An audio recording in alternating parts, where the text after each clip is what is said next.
Shalom keluarga damai. Samas pagi ini akan mengambil tema kebenaran membawa kekudusan. Marilah kita dasari perenungan kita melalui doa. Tuhan, kami mengucap syukur Kau menyertai kehidupan kami hingga hari ini. Kau berikan udara segar dan sinar matahari bagi kehidupan kami. Sertai kami untuk merenungkan firman Tuhan sebagai bekal bagi kehidupan kami hari ini. Dalam nama Yesus kami berdoa. Amin. Keluarga damai yang dikasihi Tuhan, marilah bersama-sama kita renungkan dua arti kata utama dalam tema kita, yaitu kebenaran dan kekudusan. Pertama-tama mari kita baca firman Tuhan tentang kebenaran.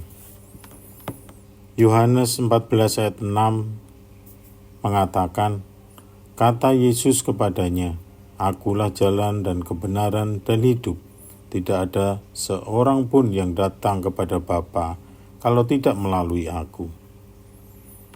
Sedangkan 2 Samuel 7 ayat 28 mengatakan, oleh sebab itu, ya Tuhan Allah, Engkaulah Allah dan segala firman-Mu lah kebenaran. Engkau telah menjanjikan perkara yang baik ini kepada hamba-Mu. Kebenaran di sini diartikan dengan usaha Yesus untuk membenarkan dan menyelamatkan orang-orang berdosa, sehingga mereka menjadi orang-orang benar. Artinya berada dalam hubungan yang seharusnya dengan Allah. Salah satu perjuangan dalam hidup orang beriman ialah bagaimana kita bisa hidup dalam kebenaran. Hidup dalam kebenaran berarti hidup tanpa kepalsuan, hidup tanpa manipulasi. Dengan kata lain, hidup dalam kebenaran berarti hidup secara jujur. Sebagai orang Kristen dan pengikut Kristus, kita mesti menyadari bahkan mempraktekkan kebenaran dalam hidup sebagaimana Allah Bapa yang adalah sumber kebenaran. Sedangkan kekudusan berasal dari kata kudus yang berarti suci. Berarti sama sekali tidak tercemar, tidak najis, dan tidak kotor. Dalam Alkitab, kata kudus atau suci bisa diartikan dengan kata yang artinya terpisah. Jadi sesuatu yang kudus dan suci hanya digunakan untuk hal-hal yang khusus, terutama karena itu bersih dan murni. Tidak ada yang kudus seperti Yehova. 1 Samuel 2 ayat 2. Allah itu maha kudus, maksudnya dialah yang paling kudus dan suci. Alkitab berkata, jadi Allah berhak untuk menentukan mana yang kudus dan suci, serta mana yang najis dan kotor. Jemaat damai yang terkasih, marilah kita menghubungkan antara kedua kata kebenaran dan kekudusan.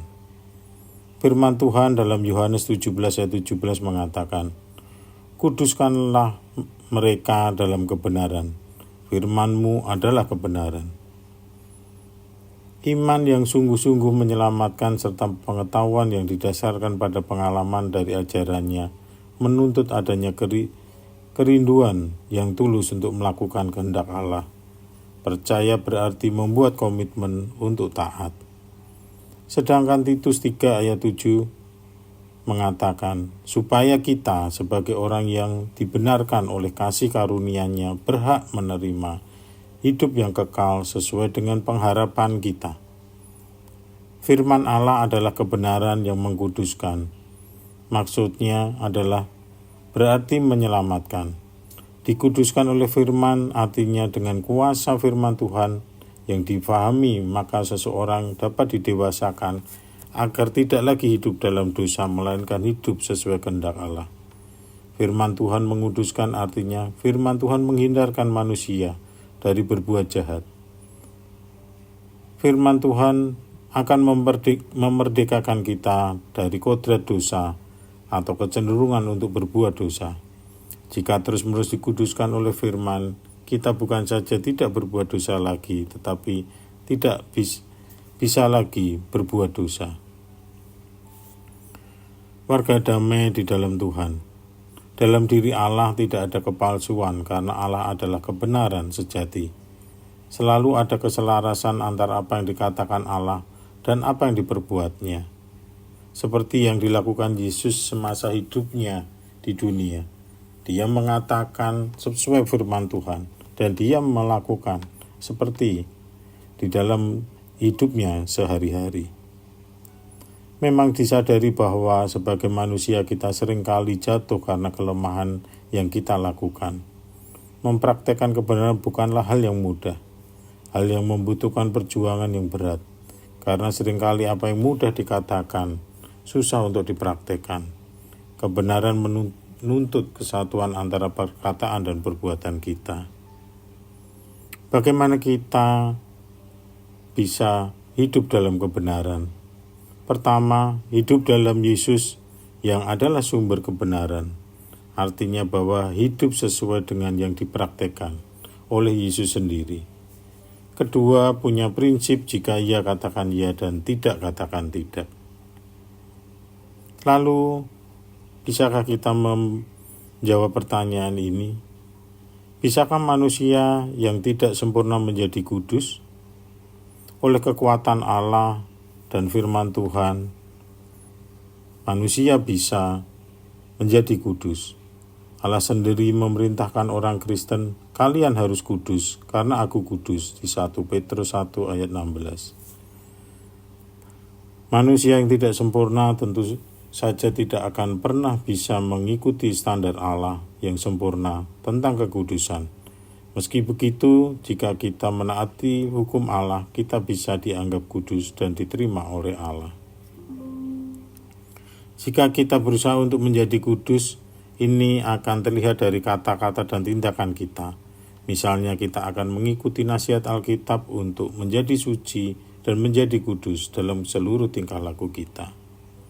Marilah kita berdoa. Tuhan, kami mengucap syukur atas kebenaran-Mu yang menguduskan kami, yang menyucikan kami dari dosa-dosa dan membawa kami dalam hidup kekal. Ajar kami hidup dalam kebenaran-Mu dan meneladani hidup kudus seperti yang Kau ajarkan melalui hidup Yesus selama di dunia. Pimpin kami untuk memberitakan kebenaran-Mu kepada orang-orang di sekitar kami, agar mereka juga mendapatkan kekudusan dari-Mu, agar Engkau dimuliakan dan dipuji di bumi ini. Dalam nama Yesus kami berdoa, amin. Selamat menjalani hidup dalam kebenaran dan kekudusan dalam Tuhan. Tuhan Yesus memberkati.